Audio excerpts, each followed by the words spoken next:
Abbiamo ricevuto una carica di entusiasmo, di determinazione da parte del pubblico che ci ha seguito. Siamo stati letteralmente presi d'assalto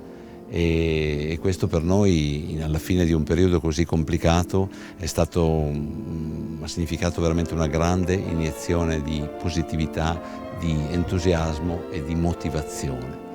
La metafora consiste nell'immaginare la città di Mantova come una gigantesca multisala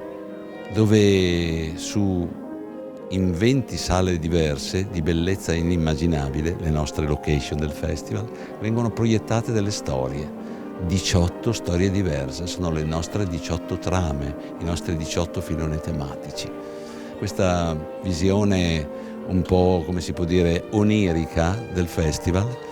le storie e i protagonisti e il pubblico diventano parte della stessa narrazione. Proviamo a immaginare queste sale meravigliose, questi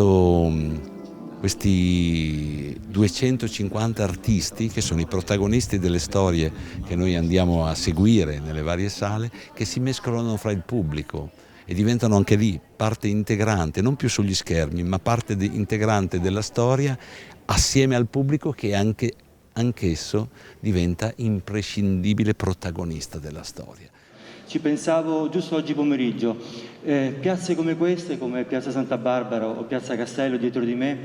oggi le viviamo come spazi di passaggio, di transito, mentre invece possono essere spazi di aggregazione, spazi sociali, spazi in cui realizzare qualche cosa, e da questo punto di vista io credo che l'Orchestra da Camera ci stia insegnando qualche cosa, ci stia dando dei suggerimenti per un impiego, per una destinazione che non sia soltanto quella temporanea di questo evento, ma che possa anche essere una destinazione permanente per il futuro.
Quest'anno ci voleva veramente non solo la straordinaria qualità che tutti gli anni ben riconosciamo nella programmazione e nelle esecuzioni, ma ci voleva un enorme coraggio. Quindi il primo sentimento è di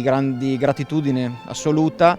e credo che sia quest'anno un regalo bellissimo per la città, che non solo torna a vivere, speriamo definitivamente, ma torna a farlo nella bellezza dei monumenti e nelle meraviglie della musica, e quindi dobbiamo molto a OCM in questo senso. Noi ci impegniamo a continuare a sostenere nei prossimi anni insieme agli sponsor per mettere nelle condizioni gli artisti di essere tali di continuare a regalarci bellezza.